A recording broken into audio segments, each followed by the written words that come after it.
Pastor, pakisabi ang inyong pangalan at kailan nagsimula ang ministeryo dito sa bundok. Ako po si Pastor Benji Bautista, pastor ng International Baptist Church ng Quezon City. Nagsimula ang Katutubo Christian Mission dito sa Sierra Madre ng 2014. Paano ka nakarating dito sa tribal community?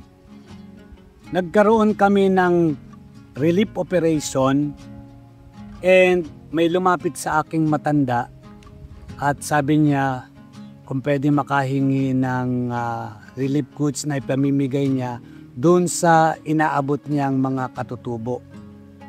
Binigyan ko and sa kanya ko nalaman na siya pala ay dating pastor ng Dumagat Tribe. Simula noon, gaano karami ang naitanim mong mga sambahan dito sa bundok? Nag-start kami nung na-meet ko siya, September nag-start kami dito sa loob ng bundok ng 2015 ng January 3. Magmula noon, January 3 ay nagkaroon na tayo ng 6 na established na simbahan at 6 pang bagong outreach dito sa Sierra Madre Mountain. Anong mga challenges mo dito sa pag-akyat sa bundok sa tribal ministry? Una, ang naghihiwalay dito sa syudad ay itong malaking ilog ng Lanating River at saka nitong Agus River. Pag bumaha, pag panahon ng tag-ulan, ang aming sasakyan ay nakapark na dito sa Rizal at nilalakad na namin magmula sa Rizal papunta dito, Rizal Province, papunta rito sa Quezon Province. And pagka ganong panahon, nilalakad namin kasi tatawid ka ng baha at inaabot kami ng 7 hanggang 8 oras para makarating kami dito sa Quezon Province. Pag-abot mo dun sa unang sambahan, sabi mo ilan ang naitanim? 6 na simbahan. Gaano kalayo ang bawat isa sa mga ito? Magmula dun sa unang simbahan papunta rito ay 7 oras. At sa bawat simbahan dito sa Quezon, papunta sa susunod na simbahan, ito ay inaabot ng 2 oras pagka hindi tag-ulan, na lakad. At pag tag-ulan, inaabot kami ng kalahating araw. Dahil ang dinadaanan namin yung mga tuktok ng bundok. Anong goal mo dito sa tribal ministry? Ang goal ko dito sa tribal ministry, lahat na sitio sa mga inner jungle ay matayuan natin ng bahay-sambahan. At hindi lang kasi ang Sierra Madre ay kasama ang Rizal Province, Quezon Province, and Bulacan. So napakalaking lugar na yan at dyan sa lugar na yan, dyan concentrated ang mga Dumagat Tribe. Anong pangangailangan mo para ma-accomplish ang goal na ito?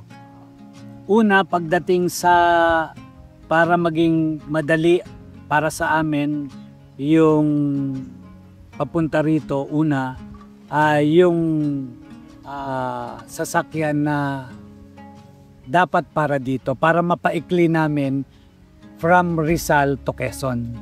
So ang pinapanalangin namin, magkaroon kami ng pang-off-road na sasakyan.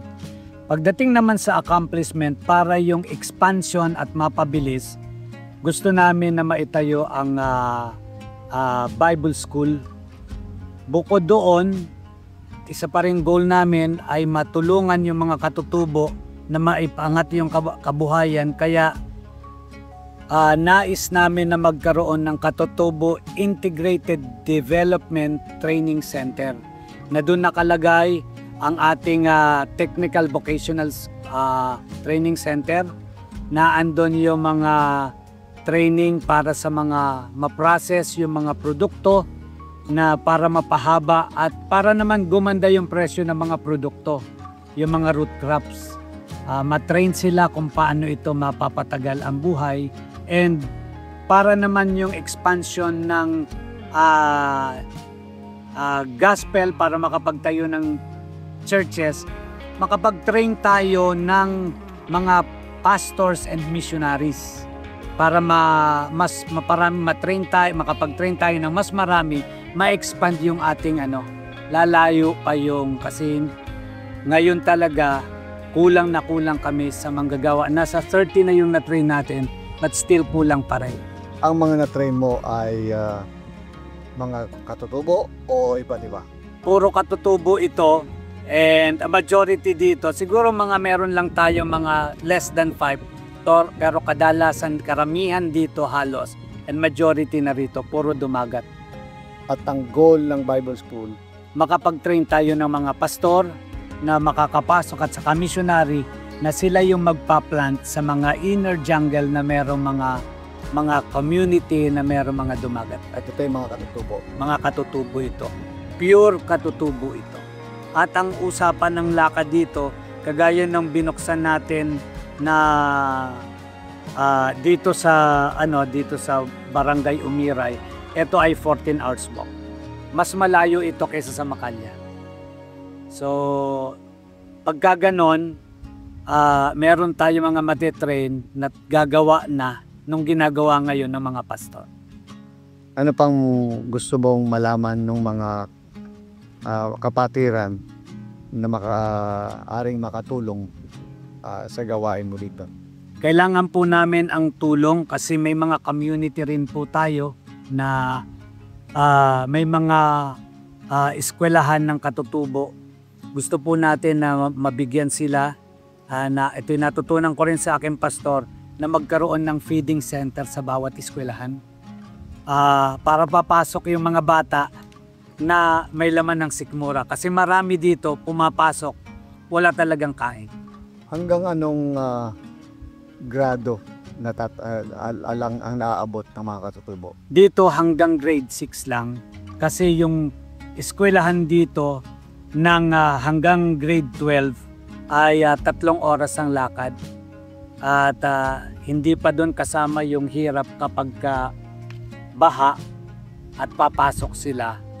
Kaya marami sa kanila hindi nakakatapos. Kaya isang part ng ating Katutubo Integrated Development Training Center, makapagtayo tayo ng alternative learning system. Ito ay parang accelerated program ng DepEd para makagraduate sila, makapagtapos ng high school para later on kung gusto nilang magkaroon makapag-aral sila sa kolehiyo, at least pwede na nilang ituloy.